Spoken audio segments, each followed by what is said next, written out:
I can pan over. Don't worry about that. It's just like, I'd rather. Oh no, I have it at an angle that's fine. Okay. How are you? Yes, so nice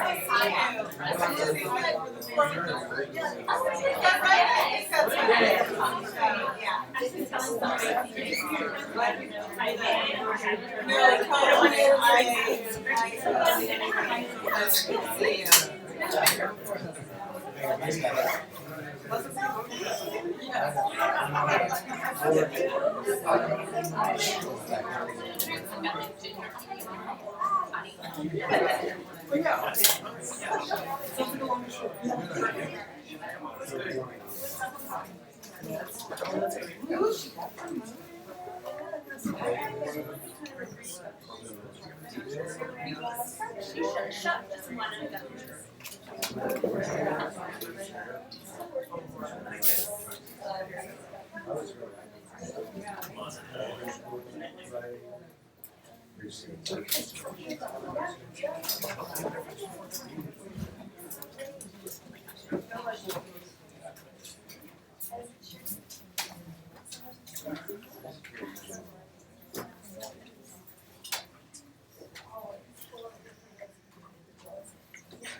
Hey everyone, thank you for coming. We're just going to get started. People might trickle in, but we want to get started pretty fast because there's a couple people that have to head out a little early, and we want to get all your questions in as soon as we can. I'm Brittany. I work at the Homemaker Services at BayVac, and if each of you wanted to introduce yourself, say what organization you're from, and what what opportunities for filmmakers your organization provides. I guess I'll start. Hi, my name is Jeanette Nunez. I'm the Content Development Manager at ITDS, and I manage the Diversity Development Fund. At ITDS, we have 3 funding initiatives that are open to the public: Open Call, the Diversity Development Fund, and Digital Open Call. I think I answered all the questions. Yeah, just for documentary filmmakers. My name is Sophie. I work at SF Film. I'm the Arts Development Manager of Film Funds. The mic needs to be turned I can project until that happens. Basically, we give out nearly $1 million a year in cash grants. We have 10 grants and fellowships. The majority of our grants are for narratives. We do have a robust documentary post-production grant called the Documentary Film Fund that we give out, and then kind of a few other documentary fellowships as well.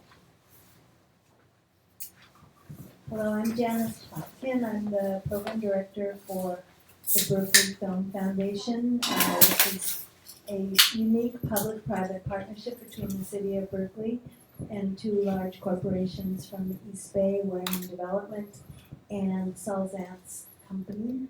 The foundation has been around for 10 years.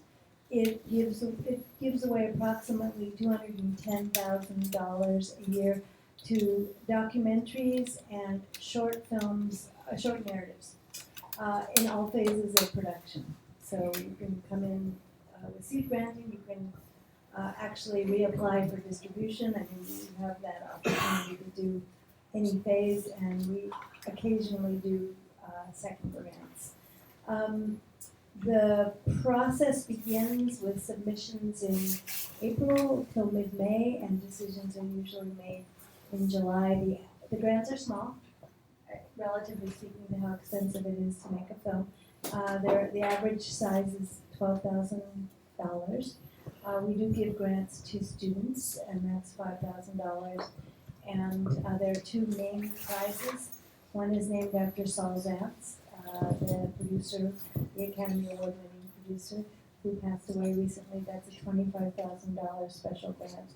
And also named in memory of Al Bendich, who was one of the founders of the Berkeley Film Foundation, whose grant is given in his name, but also having to do with films that address civil rights and human rights. So there's lots more to say about it. You do need to live or work in the East Bay, and that's from Alameda County all the way up to Richmond. It's our hope in the future to raise more money so that we can broaden our geographical spending. My name is Megan Gelstein. I'm the Senior Program Director at Catapult Film Fund. We provide early support to documentary films, so we are usually first or second money into a project, and we see our role in the ecosystem as one that helps filmmakers get a sample reel that is strong enough to unlock production funding. So if you have your idea, and you're looking to make a reel that's strong enough to unlock, your $500,000, $800,000, that's sort of where we come in. Hi everybody. Can you hear me? I'm John Lightfoot, Senior Program Officer at California Humanities. And we're an independent nonprofit, a state partner of the National Endowment for the Humanities. And we have funding for media projects through a couple different categories and avenues. And I manage a grant program called the California Documentary Project. And these are production and research and development grants for projects that have some California connection or content to them. You don't have to be a resident of California, but the projects themselves need to be telling some sort of California stories. Our R&D grants are up to $10,000 and our production grants are up to $50,000. And there's a deadline November 1st. If anybody's thinking of applying, just heads up on that. And then we also have a grant program called Humanities for All, which will support screening and discussion series, right? So it's something to look at if you've got a project that's already done, you want to get out in the world, you can always look at that grant program as well. And those are grants of $5,000 to $20,000. And BAVAC has I think I can only turn the volume up on this one. Yeah. Sorry about that. BAVEC has a fellowship that is accepting applications right now. Application deadline is November 22nd.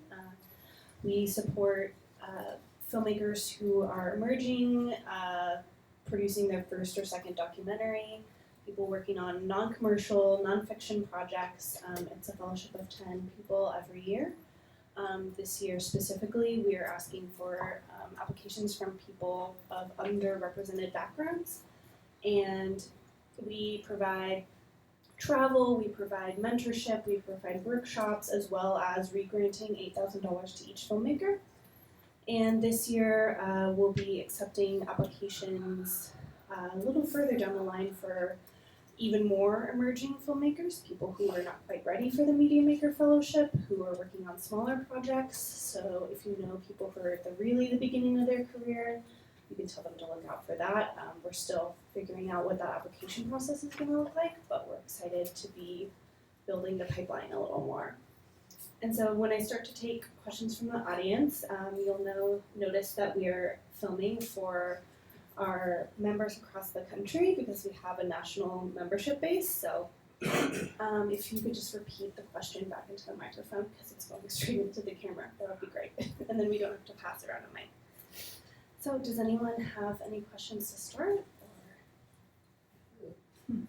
For John, actually, we have a humanities expert in the project, and I have not necessarily intend to have this humanity expert on camera, but mostly for consultation. But what if during the progress of the project, I decide that I need more context in the film and I want to bring these humanity experts on camera? Would that be a conflict of interest, given that this person will be paid? So, repeat the question. Summarize. Paraphrase, okay. So the question is about a requirement that we have, which is to have humanities advisors associated with your project. And really the question is about whether they have to be in the piece itself, and they don't, but they can be. So it's, as a public humanities organization, we're really interested in how you're sort of informing yourself to tell the stories, but also how you're contextualizing it, and that is oftentimes through consultation with people in the field who have a certain expertise. But then just to reiterate, there's no reason why they have to be in the piece at all. You don't need to talk in interviews unless you want them. Right, but say if they're not in the piece and you're paying the assistant, later you say, oh, I really need this person in the piece. If you're really concerned about it, they can waive their, and the question is about whether you're providing them consultation If fees. there is a conflict of interest of having been a subject. Right, they could always waive or return whatever funds you've given them from revenue. I guess my general question is, when you all look at a lot of applications, I assume, right? So what are the number one tip to get in the must read pile in that application? I'll start with that. It's an excellent question. Saban? Someone will. Can you go get David for the mics? Oh, yeah. Sorry. Should I forge ahead? Yeah, forge ahead. Okay, so it's not working. It So is your excellent question was, is there any tips that you would have for applications? Having been people who are, is that working? Yeah. Any tips for applications? And that's an excellent question, and I'm happy to have the opportunity to answer it. So we get 1,000 applications a year, and we support about 20 films. So what kind of weighs the balance? Well, one thing that for us, now we're a very story-driven fund, we're very much into forward-moving stories with clear characters. So for example, if your project is about climate change, you don't need to sell me on the fact that it's an important subject. I know it's an important subject. What I want to hear from you as an artist, as a creator, is what's the story you're trying to tell. So that's a really clear thing that I would urge all of you to assume your reader is knows your issue. I mean, if it's an obscure issue, certainly then you need to qualify it with statistics or that kind of information. But remember, you're not an expert on the subject, you're a filmmaker, you're a storyteller. So what I wanna get after I read your application is what that story is gonna be. What am I gonna see on the screen at the end of those powerful 90 minutes after your film is done? So that's really a key thing to bear in mind. Would be something that I would encourage people to think about. Anybody else wanna go? Wanna go down the line? So anyone here live or work in East Bay? Oh, good, so I'm talking to people. Just wanna make sure it's worthwhile.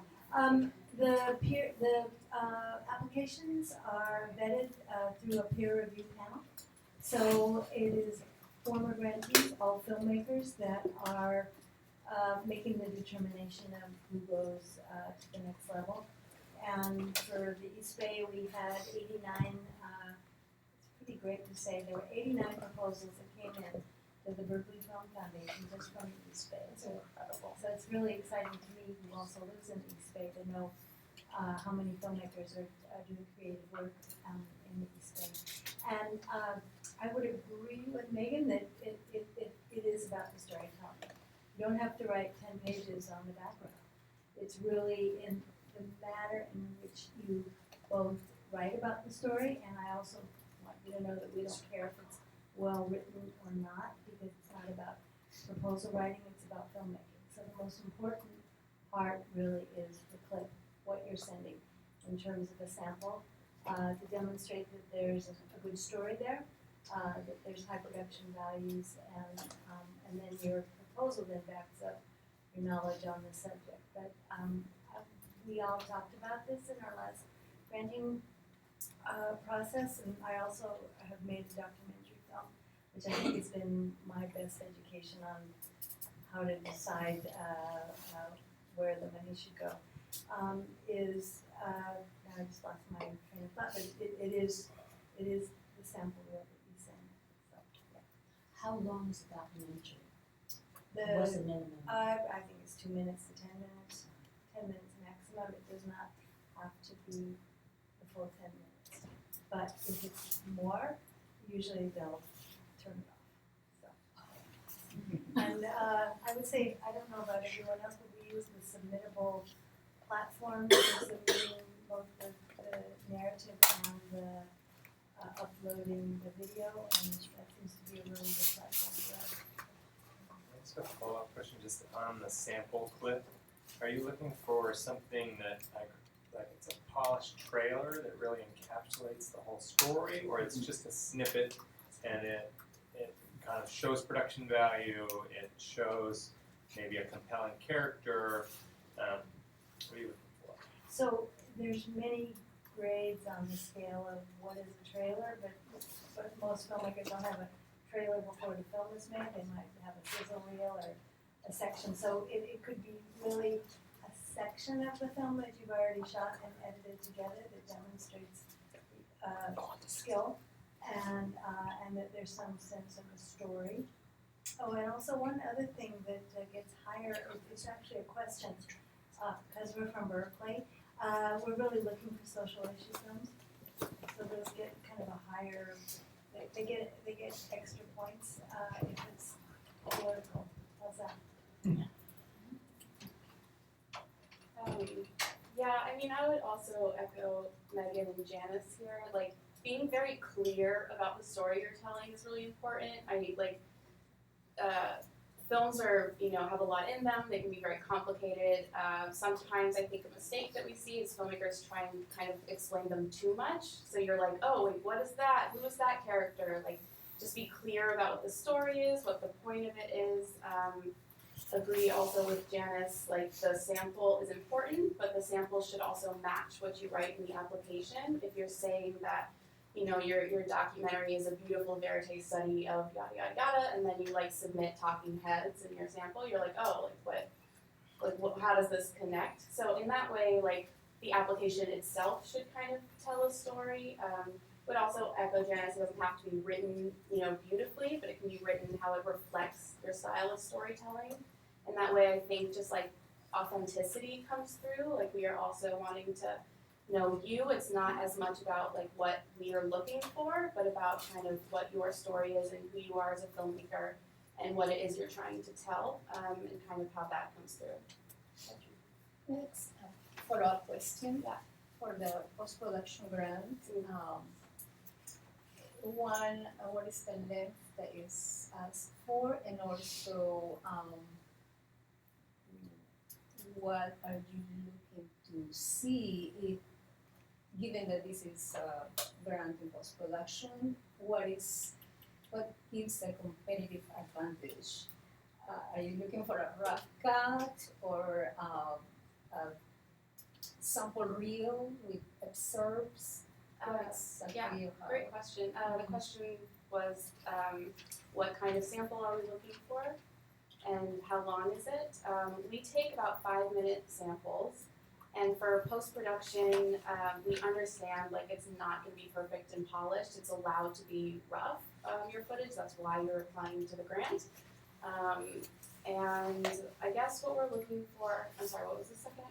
It was just like what? What was the length? Oh, like, and do we want a reel? Do we want a right, trailer? because this is post-production, and a lot of filmmakers will always hear that, we really need a rough cut in order to be really competitive, or really a very polished rough cut. Is this true, or this is just a legend? For us, it's not true. It doesn't need to be super polished. If it was, why would you need the post-production grant, really? But I think showing a clip, kind of what Janice had said, showing a clip of the film, something that tells the story, something that relates to what you talked about in your applications, we can get a real sense of the story you're trying to tell. I personally don't like it when people submit trailers or reels because it doesn't really give you a sense of what that film is like. You can cut a trailer together great, and it doesn't necessarily reflect the film. So I still, after watching the trailer, I still feel like I don't have a good sense for what the film is. So I think just choosing the sample that like really, gets to the story you're trying to tell, both in your film and in your application, if that makes sense. I would add that for ITDS, not all of our funding initiatives require a sample, so in development, you're not required to submit anything. We realize that some people are too early on and they actually haven't gotten to a place where they can film, or obviously that requires funding and not everyone's able to have those funds, and it's a barrier to create a sample.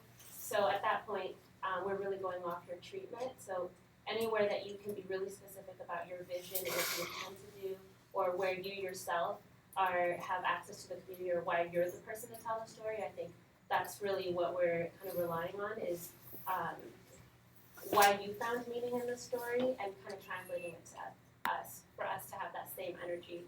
And I think as other people have mentioned, there is a checklist of what people include in treatments or proposals, and those are just guidelines. I think really you shouldn't lose what your story is and presenting that. Those are things you should touch upon, but don't necessarily write it in that format. That's not what we're expecting. We just want you to include that and really tell it in your voice and let us be lost in what you're trying to convey. Yeah, I would second pretty much what everyone is saying, and kind of jumping off this idea of like why you are the person to be telling this story. That's an important factor for us because we are looking at applications for films that have some kind of potential social impact or looking at social issues, and so self-awareness is important in the fellows that we're looking for. Being aware of your place as a filmmaker and why this story is a story that you are the right person to tell, and how your crew and your collaborators fit into that. And then similarly, we have a question about why this fellowship for you, thinking about this specific fellowship or this specific grant, and why, what you want to get out of it, how you feel you are a good collaborator. We're looking for someone not only who has a project that we're really excited about, but someone who can work together with the other fellows to provide mentorship to each other, to provide collaboration, to provide, an environment where everyone's projects are better at the end, where everyone is thriving together through teamwork, and that's a huge part of what we're looking for on top of the project itself.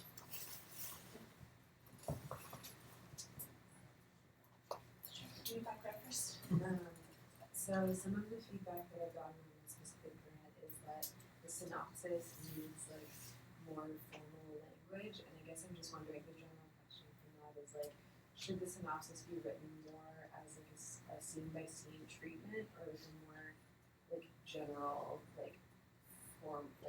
formal description of like how the film will be, and like what, I don't know if this is like too specific, but like what are some examples of like cinematic language that can aid a synopsis in like bringing the words to life, or being able to envision what it will look like? Does that make sense as a question? Is that a question? I guess, yeah, okay. Did everyone hear the question? Do you want me to? The question was about synopsis and what kind of language to use, cinematic language versus what a synopsis should look like, whether there's like a breakdown or scene by scene, or whether it's a more poetic version of your story. I think that's a really excellent question. It really depends on it depends on the length of that you have. So for ITVS, for our open call fund, we have up to 7 pages. For our diversity development fund, because it is development funding, we only give you 3 pages to write in, so you don't have as much space and you have to be a bit more concise.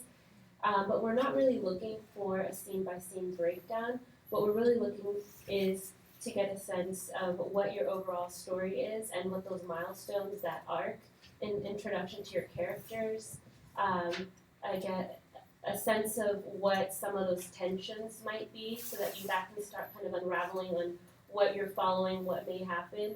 And if you can include some cinematic language, just some examples, that means different things for different people. Some people open with that just to immerse someone in their voice and their story, but it's difficult to write a whole treatment in that language. So it's really up to you how you include it and weave in and out of it. But at the end of the day, it has to feel like your voice. I think if you try to match it to someone else, it's not going to feel authentic. So rely on sharing it with friends or family, or even people that aren't in film. And if they also, the story makes sense to them, I think you're on the right track, because at the end of the day, that's what you're trying to convey, and the other things will just kind of float in and meld with that.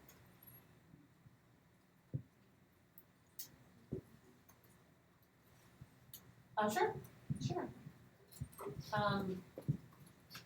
I think that what she just said about authenticity is a great point. I wouldn't try to do a scene by scene breakdown. I think that might be cumbersome both for you as a filmmaker and for readers of your application. But I think the more you're able to do 2 things in each part of the application, the better. And the 2 things are communicate authentically who you are as a filmmaker, and communicate clearly what the film will be, what you will be seeing on the screen for 90 minutes.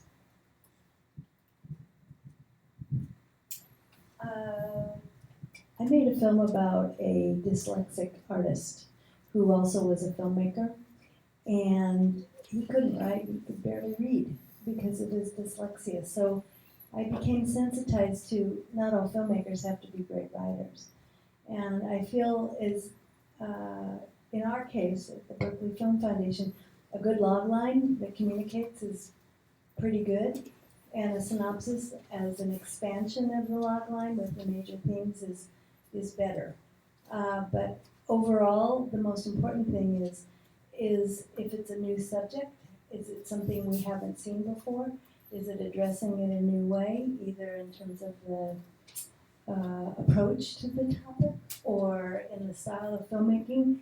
I think that weighs more than how a synopsis is written.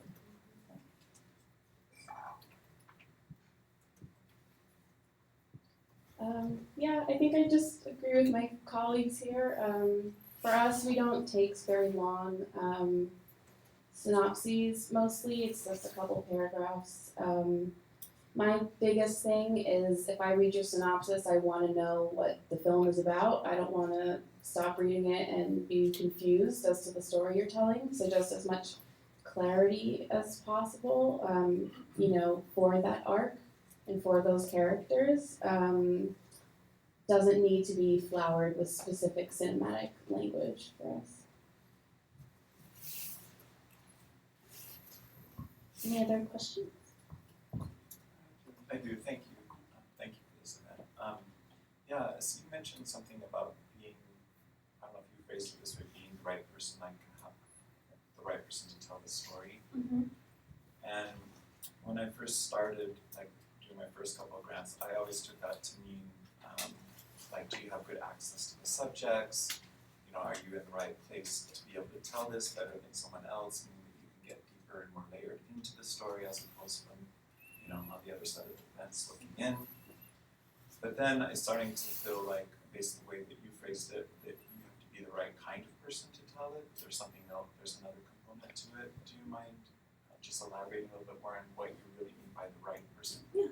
So that is a good example of what you were stating, like having access are good reasons to be the right person to tell the story, but there's an element of like, if you are the person telling the story, you're not of the community of the story that you're telling, are you aware of that?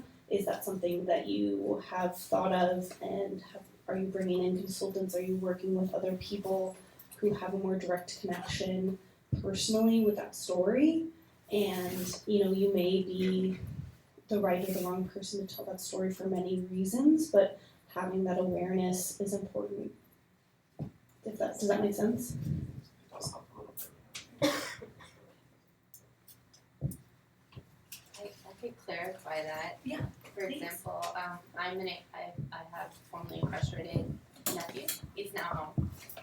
And my recent film, Life After Life, followed 3 men who were incarcerated as teenagers and spent 10, 20, 30 years in prison. So everyone that was involved in making that film either was formerly incarcerated or had an incarcerated or formerly incarcerated family member. So we were all connected directly to the subject matter. So I think that's what you're getting at, right? Yeah. Having a direct connection to the subject matter, and if you Sometimes it's helpful to hear. Yeah, and if you don't, that's something that you recognize and that you are bringing yourself, and that we are not asking of you. That's something that you're thinking about, especially like with the rest of the people that you're bringing into your project and your perspective on the project. So a corollary to that is saying, what are your subjects getting out of it, right? So are you aware that, will they attend every screening with you? Will they tour with the film? What does it mean for their community? Things like that. And I think being self-aware, and I want to say that I don't think the assumption is that somebody automatically isn't the right person to make this film, but you don't want to give anybody the option of even thinking that for a second, right? So you just want to make the case. But I really think you can start with saying, this is how my subjects will be involved in either the making of this or the presentation of this, or what the impact might be on, the positive impact might be for them. Yeah. Since we're talking about this subject, this issue, I actually wanted to ask or expand a little bit on it, when the filmmaker is part of the community, and the story has a lot to do with the actual filmmaker's journey. It's part of not a biographical film, but part of that journey. And so these are called personal films or first-person stories. And over time, and a lot of these making circles, there's always the sense that personal films are looked at with a more careful lens, because perhaps these films made by filmmakers representing their own stories are not necessarily view as other films that are made by filmmakers who are not making their own films. But to me, in the last years, there's a discussion on representation, who gets to tell our own stories in other communities, and especially if these stories are being done through a personal lens, but the personal lens really open the window to bigger societal issues. So I guess my question is, what are your input in this kind of context with films that are perhaps labeled personal films? So are you asking, like, do we have an opinion as to whether? Yes, because a lot, I mean, how is that impacted during the grant process? During the granting process, are they viewed equally? Are we having a more extensive view of what films that are viewed as personal films are now today, not like 10 years ago or 5 years ago, but now that there's a lot of talk about representation, who gets to tell the stories, how are these films viewed today during the grants decision process?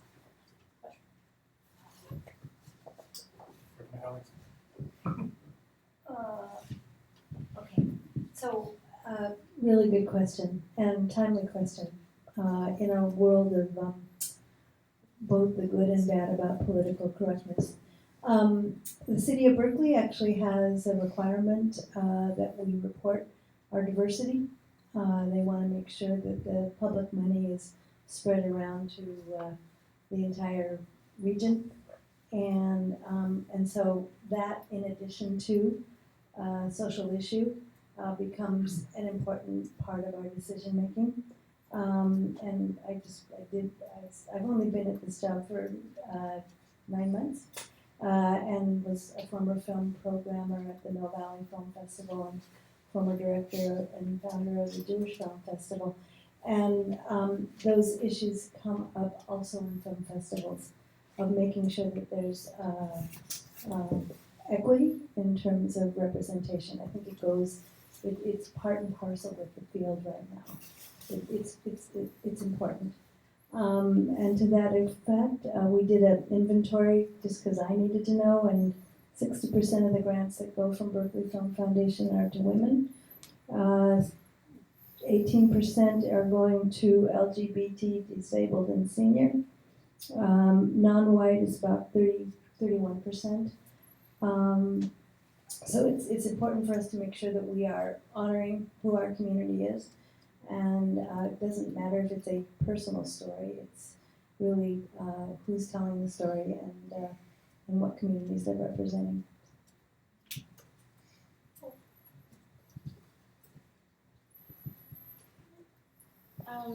Yeah, just to quickly add on to Janice, it is important to think about, like for SF Film, over the past few years we've gone from I think 33% granting to people of color to 66%. Like it's something that we're becoming much more aware of. I again don't think it's as much about the personal story as it is about the story. If you're from that community, you have like obviously access and understanding of the story you want to tell that can be very valuable if you can tell the story. And that aspect of it, I think, is judged the same as other kinds of applications that we see, whether it's a personal story or not. Yeah.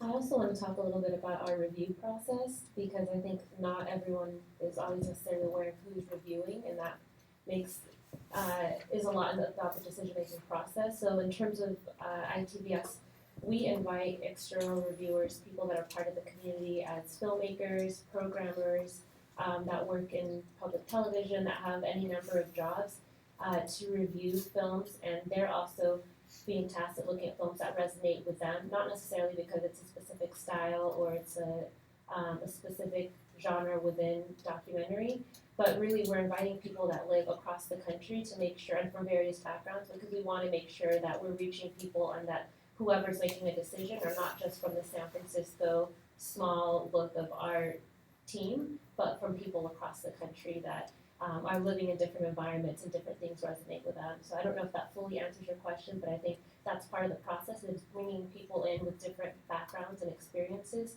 to have a say in that process.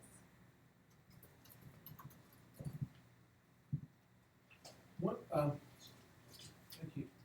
One of the things I'm catching from every person, unanimity is you're looking for a strong story, telling the story.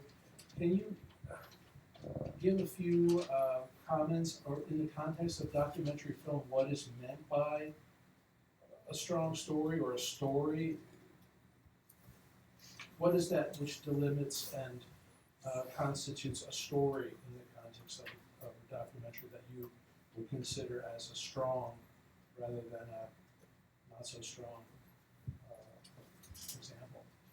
Does that make sense? Sure, I'll go first.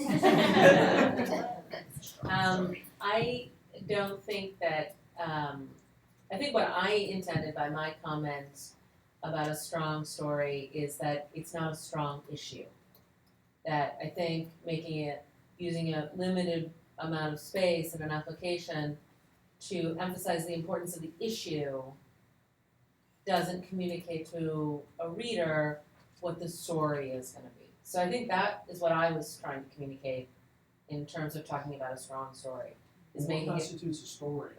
I mean, if you like from a verite point of view, it's like, you know, my cousin's in jail and we're following his life, or you know, baseball or art during the 14th century or something. I mean, these are. How does that? Yeah, so that's Go great. into So this, you know, perfect, you're doing a great job. So baseball in the 14th century? No, the Yeah. baseball is one thing. You know, art in the 14th century. Okay. So either baseball or art in the 14th century, those are both subjects. Those are kind of broad strokes. But your brother in prison, that's a story. There's a character there, there's a clear sense of what a narrative arc might be. So you yourself are actually making the distinction on your own between what is sort of like a subject or an issue and a story. I think of it also as to like what you want your eventual audience to connect with. Like filmmaking is kind of inherently a medium of storytelling. So I don't think it's necessarily we're looking for like a beginning and a middle and an end that's very clear cut. But you chose your subject for a reason. You obviously see some story there to tell. And do you know like what you want to get out of this film? Like we wanted to see kind of that story that you want to tell, like what caught your eye about this subject, what is the thing you want your viewers to walk away with, and kind of, yeah, what is that power there? So one thing to add to that, I think, is to the point about making a case for an issue, not necessarily being the most compelling way to propose a film. Similar things occur, I think, with individuals or characters who may be historical figures, pop culture figures, whatever it might be, making a case for their relevance, which we see a lot of proposals doing that, without getting at like, well, how does this person exist in the world, or what do we learn about the world through this person's experience, isn't as compelling a case either. But I also wanted to say that, you know, we're really about questions, like the questions you're posing in telling the story, because you're not going to necessarily know the whole narrative thrust or arc of a project. So we want to know, how are you going to figure that out? You know, what are the questions you're asking about what the subject means? How are you going to use the film to sort of explore that subject as opposed to starting with conclusions? Which, I don't know, I think there are some funders out there that really want you to put, you know, a fine point on it. We're very comfortable with ambiguity. Yeah, it seems like everyone is kind of getting at similar points that it's not when you're talking about your film, like you're not just talking about what is your film about, but how is it about it, and what is the experience of watching the film going to be like. Whether that's what questions are you asking and answering, what experience your audience is going to be going through emotionally, intellectually. You know, it's not just about what is this about, but how is it about it. And then can I add one more thing? Sure. So I think another thing that's really valuable in a catapult application is we think, why tell this story in film?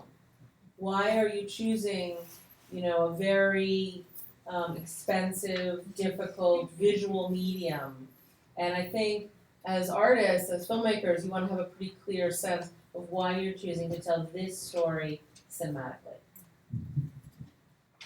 Did you have a question in the orange? Oh, yeah, I just wanted to build off his question about story.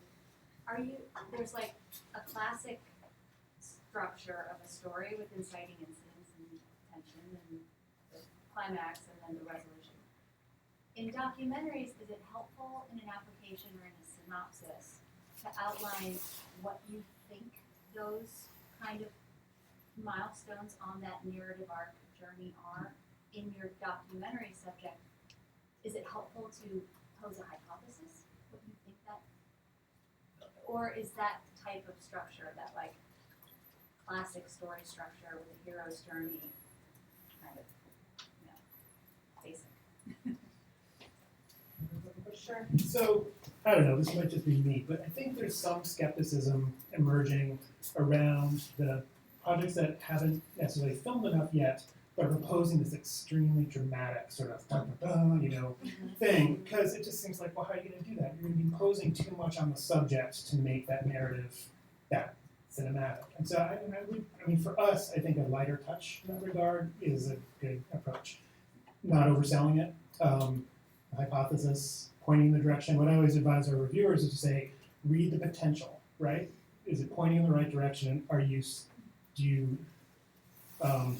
satisfied that our funding will get it to the next stage where it might be able to sort of have a more concrete story or articulate it? I agree.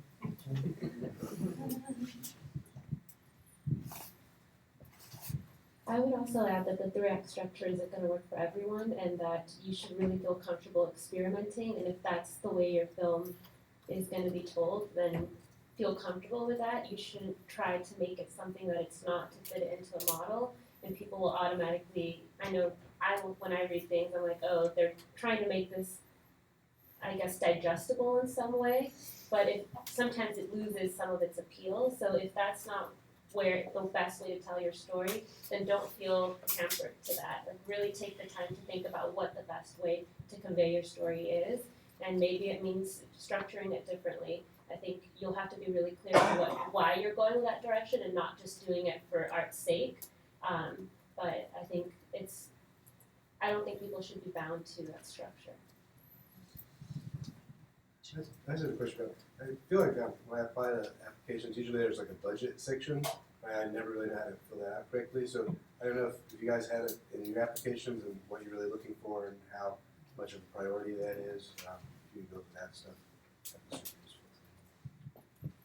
So for ITVS, we actually have a budgeting webinar that people can join that is usually tied to the open call, which is held twice a year, summer and winter. Our next call will open in January, but we have one budgeting webinar. We do require a budget information in the application, and we also have a template that we provide to people within the application that you can download and access. We don't require you to use it, but I think it gives you a sense of research and development all the way to post-production of some ideas of things that can be in your budget, and sometimes it kind of gets you thinking about things you might have forgotten to include.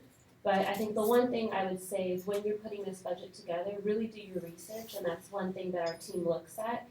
If you're just guesstimating, that will be really apparent to people. So if you know that you're going to do a lot of travel, then we expect to see a lot of travel. And to think about what you're saying in your application and the treatment, and how the budget matches that. So I don't know if you have specific answers or questions about the budget itself, but I think that would be the one tip it takes a lot of work to craft a budget, and you do have to call people and get a sense of what the quotes are, and what they may be willing to offer you for your area or for maybe a reduced rate because they're interested in your project, but that will all feed into what you're proposing. I think part of it's usually it'll say something like, I think people are wondering if it's your first money in or there's already like a budget that you're working off of in terms of like money in the bank. Are those things you have to think about, or is it really just kind of a general budget that it's gonna cost this much to make? Or do you wanna see like, they've already gotten these grants and therefore they've gotten like 30% of their budget and like that?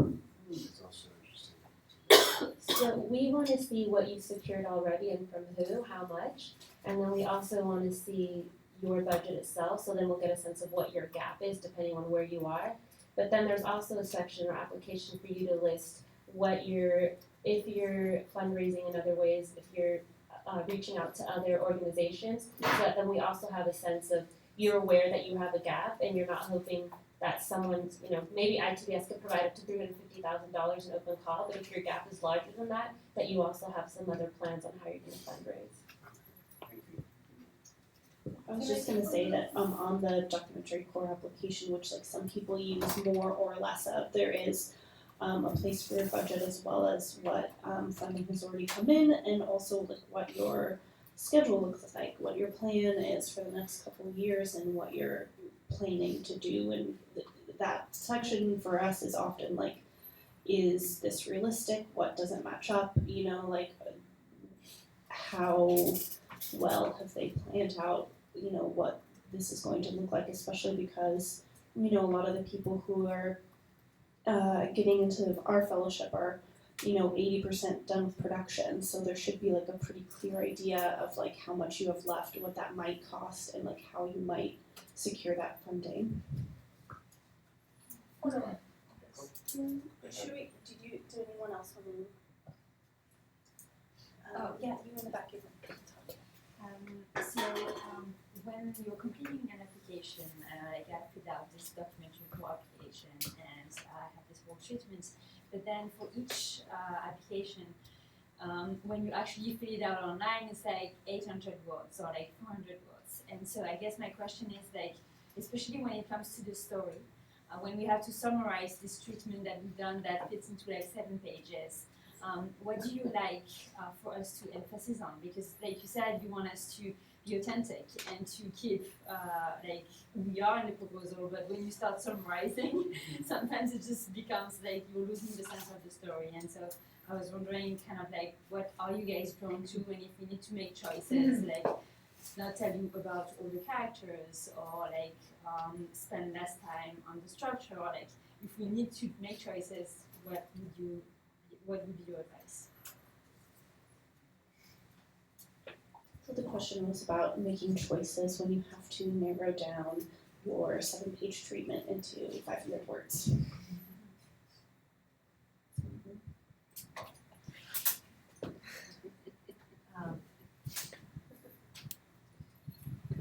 I think my husband first. No, I'm happy to go first. I think for a catapult application, we are very focused on character and forward-moving stories. So for us, it would be trying to find the most salient points that fit for that. Another recommendation I would make is look at the films that we have supported. They're all on our website, and they give you a really good sense of the type of film that we look for. And so if your film feels like it's part of that, then great, please apply. If it feels like it's just way afield, you might want to think, well, maybe this just isn't a good pairing. I have another event that I have to go to. So I'm just wondering if anybody has any development questions. I hate to leave anybody, without an answer. I'm sorry, did anybody else have something to add to what you do? Okay. Well, it's about how I'm presenting a new film that I have coming up. It's similar to Life After Life, in the sense that I'll be following several formerly incarcerated women, and it'll probably in the end be, I don't know, but just ideas. And I think I'm hearing start with the questions. But if forgive me, I've got a little bit of cold, my head's foggy. If you've got any ideas for me as I'm writing this out, knowing that I have an idea what the film is going to be, we understand what the questions are. But I've been trying to get my head around how I'm writing. Am I presenting all of these incredible women that I'm following, or am I just picking a few? Or how? I don't know if anyone, does that make any sense? So the question would be, do you include all the characters that you're, or you Following kind of the- haven't really cast the film yet, you're just initially, I mean, initial, yeah. yeah, exactly, I haven't Yeah. cast yet. Yeah. Completely. So that's fine. I think in this case, it sounds like your prior work is very similar to the work that you're going to be doing. So, which, Some ways. in some ways, yeah, certainly they're different, but I think that, you would probably wanna refer to the lessons learned in the first film and how you'll apply that in terms of your casting decisions in the application that you're writing. So, you know, in the end, you probably went through a similar process in I in did, Black I mean, I did, well, partially, only nobody was getting released too. So Right. it was, yeah, the Yeah. people who were released from prison, that was. I don't know, that's a tough That's question. a different I mean, I thing. might encourage you maybe not to apply until you've cast the film. You know, make the choice about what the film is that you're wanting to do, and then apply to Catapult. Well, we're filming already, so we're in development, but we're already filming, and so we're at a point of needing to fundraise, so that's where my like question is, I as see. I'm in a place. I see, so you're filming a lot of Because we have to, people. right now, yeah, I mean, timing is always the thing that you're fighting with, films like this, but. I was just curious, like, how do I just make it, like someone else said, a hypothesis about who I think the final folks will be. In a film like mine, even if I film everyone, that we do so much engagement and educational work that everyone will be used somehow. It just may not be in the final film, if that makes any sense. Yeah. But it becomes a little, you know, it becomes that hypothesis question, is how it is as hard as I think it is. Well, I mean, are you basically asking like how much is enough for a development grant? Yeah, Yeah. I mean that, and I have no like. idea. You don't answer. No, you know, for us, you know, our development grants, it's gotta be more than a concept. You need to know some of your characters, you need to know some of the forward motion, and you need to some of the context. But apart from that, it's a $10,000 grant, so it's really a risk that's worth investing in on a project that seems to have all those components in place. It's not gonna be true across the board, I don't think, because I think development means different things for different funders, so it's like there's a lot going on there. So we've funded people at ITVS that haven't casted yet, but they had a very clear sense of who they were looking for and what the theme or what the underarching for what they were looking. So if you're thinking about it, let's say in terms of trauma or loss, then that's what you're trying to convey, and that's helping in your decision-making process. I think you can convey that, and that will give us a sense of where you're going with it. But I think it would not be helpful at this point to have a summary of everyone you've talked to. That's part of the research, and we want you to do that research and kind of use that to inform yourself, but at that point, tell us where you're going with it, and why I think connecting back to why you feel that there's an urgency for people to talk about this a little bit, and then you can start building that out. But I don't think you necessarily have to have all the casting, and we'll have faith in people, but you have to give us more of a sense of why, you know, not so much the issue itself, but like why you need to find these people to tell that story. Okay, thank you. Does anyone else have development questions? Oh. I just have. So it's kind of off the flyer, but about budgets, is it better to overestimate or underestimate? And related to development, because we are shooting as well in development, and if we got a $10,000 grant, we would obviously only be covering partially for shooting. Is there a red flag around that, around how much development your budget on development should be? So, Catapult doesn't ask you to submit a budget. Catapult doesn't ask you to submit a budget. We ask you for the total amount that you think your film is gonna cost. And like she was saying, we're looking for red flags. You know, you're doing a project about Prince and, you know, for $200,000. That might not work. So that's the kind of thing that we're looking for in those numbers, but we're not looking for specific. I know ITVS is more rigorous in that way. And then there's a question in our application which asks what would the grant be used for. And so to have a clear sense, let's say you've done some shooting and you need to do one more, I'm gonna, rescue mission in Mexico, and so that there's a clear understanding that that is gonna cost approximately the amount that you're requesting for, plus the editing that you wanna do, so that that whole number kind of adds up to tell a story. So that's what we ask for. Budget question for, I'm sorry. I'm so sorry, but I do need Yeah. to leave. So is it everyone Thank okay? you. Okay, thank Thank you you very so much. much for Sure, joining it was my us. pleasure. I'm sorry I have to leave. Thank you for including us. Does Catapult support shorts? Do you respond Yes, to we do. shorts? Yes, we do, but not series. Safe travels. Okay. Bye-bye. Can she answer the question? Yeah, did you wanna answer Yeah, first? I and then just I'll- wanted one thing to add to that development question is we give up to $25,000 and our goal is to help you get production funding. So while you have a plan on what you need to complete to move forward with your own, we do want you to have up to 10 to 15 minutes of an edited sample to be able to apply to Open Call and to other funders. So that's part of what we want you to end up with, some sort of sample and proof of concept that you can share with others. And you may have more footage and you may need to spend that on editing, or you may have no footage and you may need to spend that on production and travel. But really seeing what you state your goals are for that period and what your budget, how that they relate to one another is what we're looking for. So there's no under over. I think it's really just making sure that you have a clear plan and that it's reflective in both. just to follow up the budget question, I think it's more for San Francisco County and maybe John, when you look at budgets, or when we present the budget and you look at the budget, is the presumption that it should be the local, rated at the local market rate, or should it be based on the initial negotiations that the filmmaker has done with, say, post houses, production people, across the board for the budget? In other words, because a day of filmmaking in the Bay Area may cost X amount, but then really you may work out a deal with a VP and so forth. So what do you put in the budget?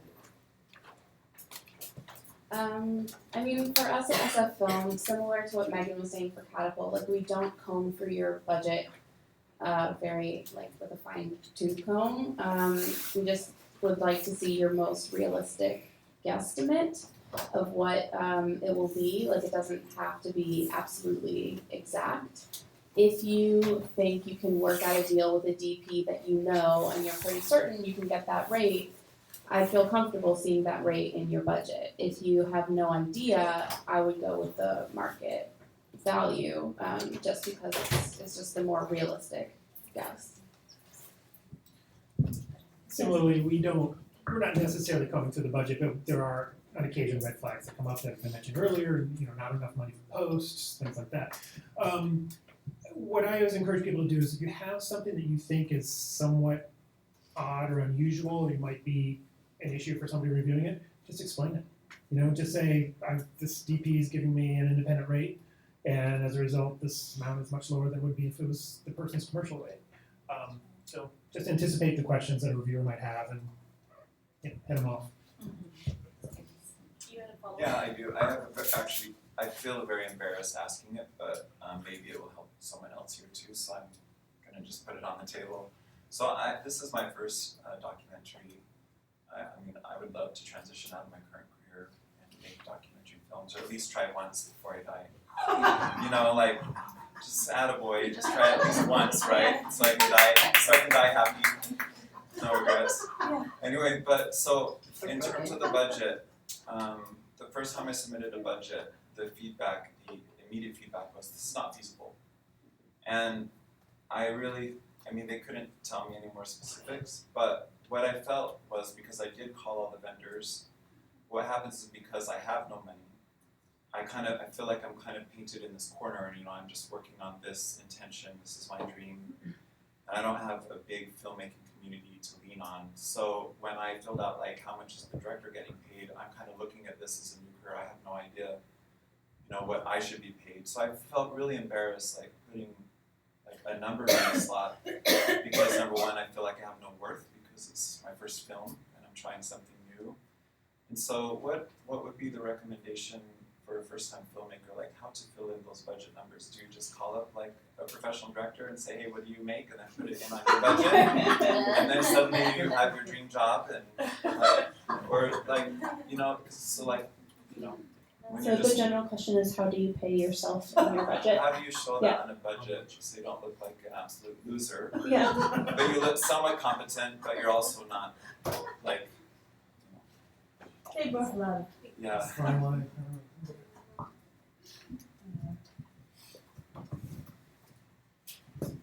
I think this is an excellent question, and I get this question a lot, so I'm glad that you're asking it. There is no real way to answer it. I think it all depends on experience. It also depends on the type of work. Commercial projects will pay more than an indie project, so everything's on a scale. Where you live will also determine what the pay rate is, but I think at the end of it, you should pay yourself, and you should make sure to include that. Never not pay yourself, and I think sometimes people think like if I don't pay myself, it'll show my commitment, and it's actually the worst. We're like, oh no, how are they gonna? What's gonna keep them moving if they're not paying themselves? Like, so please, like, if that's one thing you take away is like always pay yourself and always include that. But I think for guys, you can always go to the DGA or PGA and just get a sense of what the different rates are there. Again, it's going to vary, but at least you can see what they're setting rates as, and then when you have conversations with people, use that as kind of a guide. But it's a difficult thing to do because it also depends on where you are in the process, how much longer you still have left. If you're hiring someone, the amount of time they're committing to work on the project, hours a week. So it's a difficult thing to really put a figure on. Thank you, I appreciate it. So I work with ITBS and I'm here with Jeanette, but I also was a line producer before I went to ITBS. And there's all these little tricks, right? And calling, it is based on local rates. I think where you're shooting should be reflected in the rates that you're providing for people, the resources in that community, if you're using those resources to be on your project. But also, that was an excellent idea, going by DGA rates. You can also call local production companies or go on to local film websites for that state and start to look up people and start asking and starting your research that way. And also it's a great time to find out what people are doing as a part of your research, And I think, everyone's been saying really wonderful things about, taking the time to put in to do that, for your travel, looking up rates, for your rentals, looking up rates, for hotels, looking up rates and understanding those. Those are all real things that you can pick up that can help you. And one of the beauties of having a template or pulling down a template from one of these organizations, it'll give you a chance to see all the different things you should be thinking about as you're planning your project. So even, I did this for 20 years, going through budgets and making budgets, and even in that, I used to use my own template and just double check. Did I catch that? Did I catch this? Did I catch that? And I might not use everything in the template, but it was a great checklist for me to say, am I thinking through all these pieces? And I think some of the pieces you tend to forget about sometimes are, when I'm getting to the end of my film, I need to think about what the insurance is going to look like. Or, and I'm thinking about errors and omissions in insurance. Or, I forgot, I'm going into, the prison system, or I may be working with communities that are at risk and I might need more legal presence. Those are your moments to start thinking about that as you're looking down that template and all the pieces that are going to go into your project. Thank you so much. That's great. Sarah? Related to the topic of budgeting, there's a website called The D Word, which is a great documentary community, and it's a free membership, and right now they're doing a special topic about budgeting, where they've got some awesome filmmakers who are just going in depth into everything. It's kind of like re-envisioning and understanding fully budgeting. So And you said this was online? The D Word. The D Word. Yeah. Oh, that sounds cool. D-Word. And it's a free membership, and there's a lot of good info on there. Well, thank you. It's really nice of you. Can I ask you a follow-up? So sitting in this seat, I'm always concerned that we are asking too much of people when they apply, right? So we've adjusted our budget, what we require for budget to, we really want people just to say, how are you gonna spend our funds, right? You have to give, big picture, estimates and stuff. But we know if it's early on in the project, you're just making that up, kind of, You're doing your research and getting real numbers, but whether you're actually going to spend X amount on, your DP or not, it's really, who knows. So, is there any conversation there about like recommendations for funders in terms of what we should do? And maybe it's another conversation for another meeting like this. But I just put it out there that we would be responsive to that, Yeah, I think that's a great idea. There's a lot of funders that there are people that hop on there and have the conversation. I haven't seen that show up in the conversation yet. It only started I think this week. I've been skimming. Yeah, this week. Sorry. Yeah. We were asking questions. I was asking these kind of questions too because I was like, okay, I can put these numbers, but they feel inflated. Are they, there's so many aspects of it. So it's a whole list. The whole past week is archived. You just go and find the budgeting. It's called Budgeting and More, and really great. Actually, break down every single item that you can think of, right? Yeah. Oh, sounds like a college course. Dig it. It's a little more than that for sure. It's a graduate. A quick comment before I have a couple questions, just about budgeting. I make a living as a freelance sound mixer, and I just want to emphasize the importance of asking for market rate budgets when you're asking for money, because don't ask, don't get. And it'd be nice if the professionals who are making your films look and sound great can actually make a living making documentary films. Lots of us would love to just work on documentaries. That's the dream. I have a question for John about like a 30-minute TV 30-minute short. Is that something that the California Humanities supports? Absolutely, and in fact, the question is about whether we support shorts. And in fact, I think two of the most successful projects we supported in the past 2 years have been shorts. And I think just the market is there for them. So yes, absolutely, fully supported. And I'm about to submit my fiscal sponsorship application to IDA, and but I may not, by your application deadline, I might not have my sponsorship yet. Would that be a deal breaker? So the question about fiscal sponsorship, I don't know if that's something we should talk about generally here, or? Sure, yeah. Okay. Well, just specifically for us, we give you a 30-day grace period. So if you don't have it by November 1st, you just have to have it by December 1st. But yeah, I don't know. Do you require fiscal sponsorship? I think it's legally Well, it's not for us, actually. We choose to. Yeah. Does everyone know what fiscal sponsorship is? Raise your hand if you don't. Fiscal sponsorship is basically when you get a 501c3 nonprofit to sponsor your film so that they are processing your checks for you, because some grants that you may receive will require a nonprofit to be processing your checks. And so BAVAC has done that in the past, more or less. Recently we've just fiscally sponsored projects that are already part of our other programs because it is kind of a huge administrative burden to be processing these small checks for small grants, but it's something we want to go back to offering more of in the future, so we might offer that next year, working on what that application process would look like.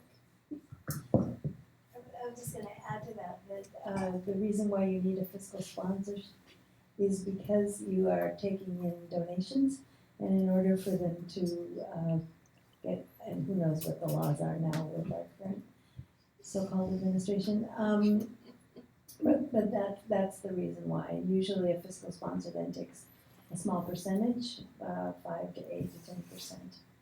So.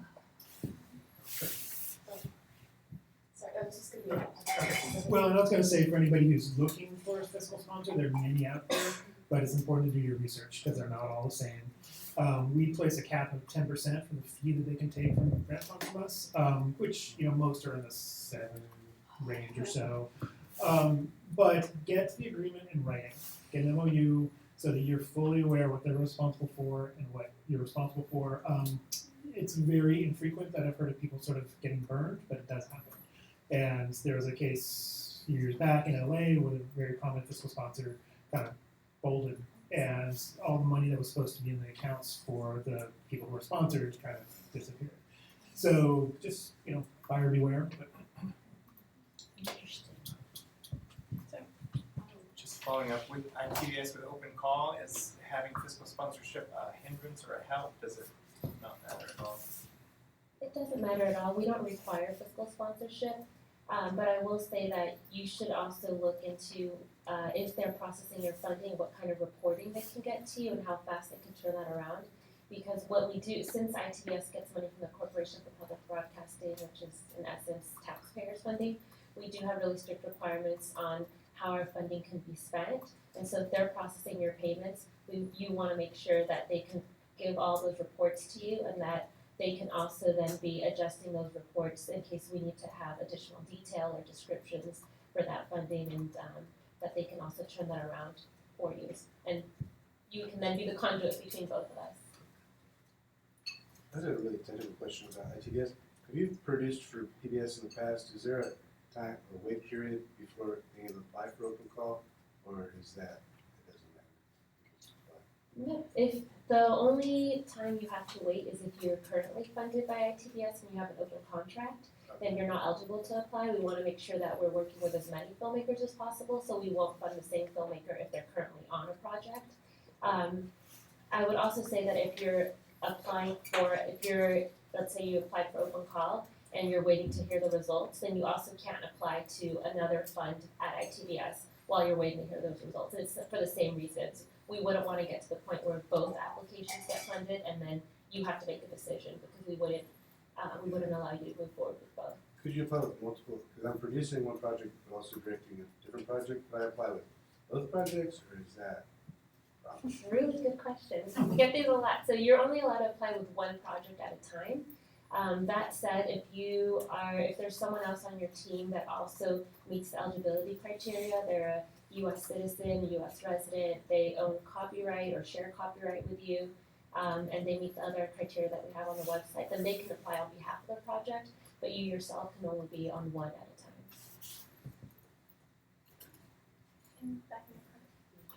So when you were talking about like what story is, and you're saying, I heard from some of you, like focus more on like the arc and the characters and the pretensions and not as much on the issue. What if you're making something that is kind of like an issue doc?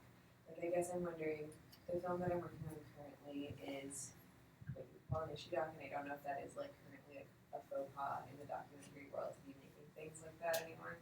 But it is rooted in characters and like certain stories. There's like a few of them throughout it, but it's also like very much like a large part of it is also sort of like sit down expert like exposition with like archival and stuff. So, is there a way to like I don't know, like how do you talk about the story when it's so much of like both, and the issue is like a heavy component of it, and you're like switching back and forth between like issue focus and character focus. Something that someone brought up earlier, which I think applies to this issue directly, is I can't remember who said it, but it was why are you telling the story, and why are you telling it through film, and what will the experience of watching the film be like? The questions that you're trying to answer, and what you want your audiences to come away with, what you want them to feel when they're watching the film, why this is a medium to tell your story. Those might be questions that you can answer with that style of documentary that aren't specifically like story arc based. I think I would add that I think in essence all documentaries are about an issue, but it's how you connect someone to a person or a face, and get people to see it through their lens and their perspective and how it affected them. And I think that's part of the challenge, because you want people, if you keep them on the issue, and this isn't the case for all, but sometimes if you keep people on the issue, it's easy to disregard it because it doesn't feel like you can see what the direct impact is of that issue. But when you can highlight specific people in a way that they can still tell that story, or multiple people, I think it'll be much more successful in doing whatever you envision the film doing, whether it's getting people out to vote or getting people to understand a specific time period whatever you envision the film doing once it's out, I think you need to think about that, and I think that will help drive how you're featuring deep film.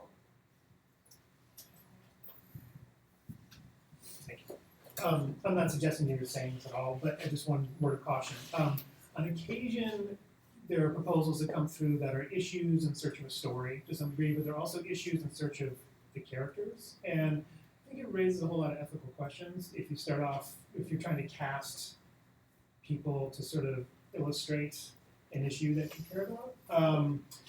And I don't know.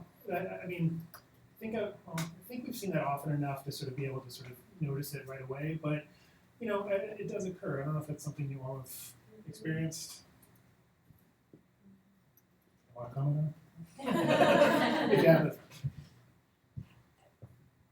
Go ahead. Yeah, I mean, I think we've seen that. I think John explained it really well. I don't have much to say about that, but about the issue too, I'll just echo something we said earlier. Unless it's an issue that really no one knows about and really needs to be explained in great detail, there's no reason to like really fully flesh that out. Like we as application readers or people who are also aware of a lot of the issues that come up, and just focusing on like what aspect of the issue and the characters that come, and just echoing everyone else here on the panel as well.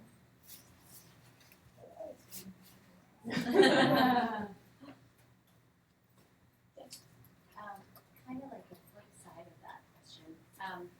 Talked about the need for film having a social justice angle for the fund and East Bay. I'm wondering if that's important for the other ones too, or if just so happens the one that I'm working on right now isn't a social justice documentary. It's just a really interesting story with fascinating characters in an interesting place in Arkansas. So there's a deeper issue there with the characters that I'll explore, but I'm wondering how important the social justice angle is for the other ones. I'll just start for that. A lot of it depends on the grant that you apply to with us. For our documentary, our post-production, it's not important. We are looking for exactly what you said, interesting stories and interesting places with interesting people. I know that's super broad, but that is kind of like the broad driving force of our post-production doc grant. I would echo what she said. The social issue is important, and it's a way we want to get people to either challenge their own perceptions or have discussions. That's really at the core of what we want our films to do. But we've funded films like A Ballerina's Tale about Misty Copeland, and there was no real issue there. But as someone who has allowed people to see someone that would have traditionally be considered a ballerina, that I guess at some way is a social issue. So I think there's ways to touch on it that don't have to be so spot on and in your face social issue.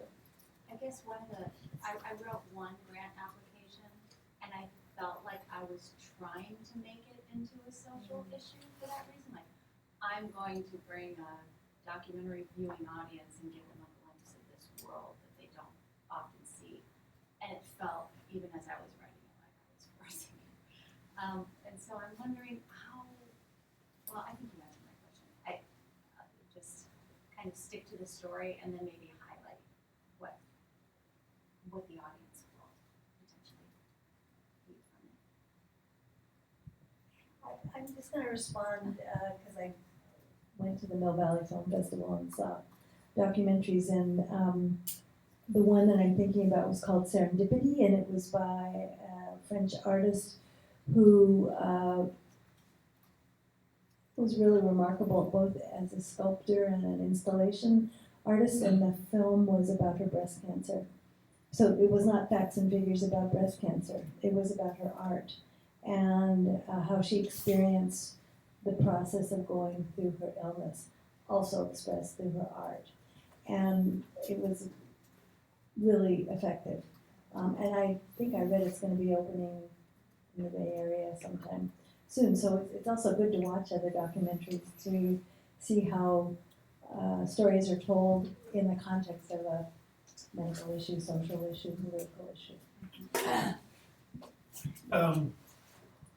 And for us, we can't fund outright advocacy, but there are projects that on the surface may seem like they are fun, uplifting projects, which they are, but there's something more substantive and informative and maybe provocative in them. And I refer to this film United Skates. People seen this, right? Which a number of funders in the Bay Area contribute to. And two basically first-time filmmakers telling the story of African-American roller skating culture around the United States, right? Super dynamic, super engaging, but looking also at, civil rights history and looking at, gang issues in LA and all this sort of stuff, and like really getting at this place that these are these safe spaces, culturally safe spaces. And they're not hitting you over the head in any way, shape, or form, but you get it. And for us, that's what's perfect. That's how those issues kind of get. Something else might bring you in, but you're getting something from it that you maybe didn't anticipate. I would also just say, if you're forcing yourself to try and fit a grant, maybe that's not the right grant for you and your project. So there are a lot of grants out there, and you can find one that maybe doesn't have such a high emphasis on social issues, and that would be just a better fit. Because it's better to have that authenticity in your application than to try and force it into the box. You're probably not going to get it anyway if you do that.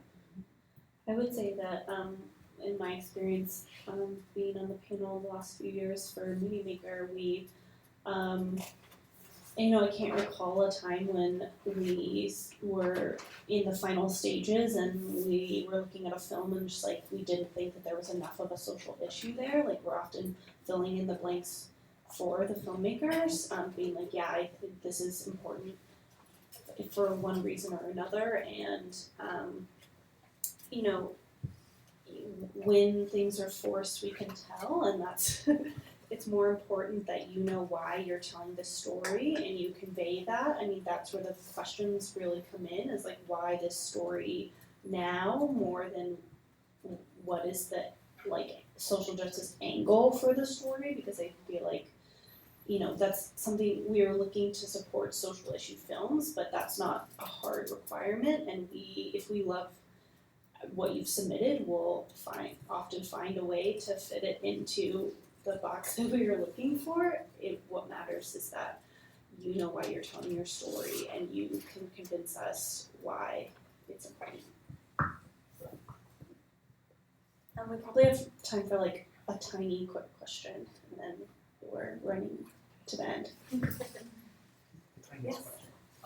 So with some of these films that you've mentioned, I'm curious if I know that you have slates of the films that you have already funded, but do you have examples of grant applications that have been successful with personal details stripped out, like United Skates? I'd be curious to know if they were more forward with the exploration of the social issues, or if they were character focused, or if they had some kind of balance in, how they showed that.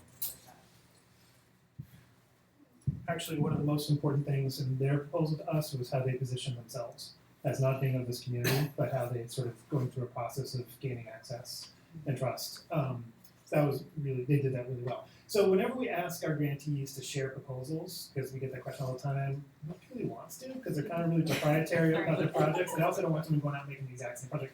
And as a funder's perspective, we also don't necessarily want somebody to look at, some section of the proposal and have people copy it, because it's suited to a specific project and may not be to yours. But I do encourage people, everybody's accessible by email. You can find their email address to say hey, I'm just wondering how you did that. You were extremely effective in getting funding from everybody from, California Humanities to bringing John Legend on as your executive producer. How did you do that? I'm sure they'd be happy to talk about it.